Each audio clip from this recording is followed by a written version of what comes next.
Sandro Mulak, inilabas na ang video kung paano ang ginawang panghahalay sa kanya nila Jojo Nones at Richard Cruz.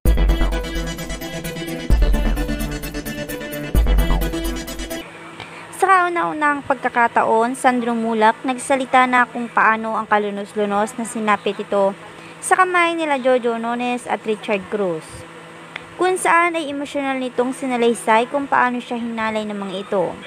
Ayon nga kay Sandro ay tila isang bangungot nga raw ito sa kanya, na kailanman ay hindi na mawawala sa kanya.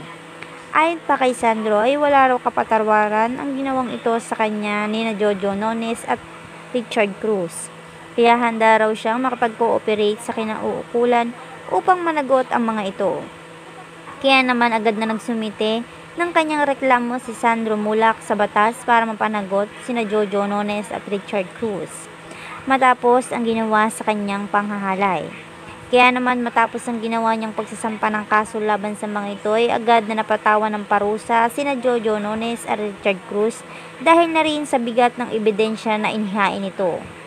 Habang patuloy naman na dinidinig ang kaso ay patuloy pa rin ang pagtanggi nila Jojo Nones at Richard Cruz sa akusasyon sa kanila ni Sandro Mulak.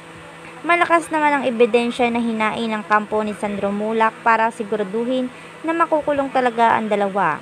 Maging ang ama ni Sandro Mulak na si Nino Mulak ay patuloy na hindi makapaniwala sa sinapit na ito ng kanyang anak.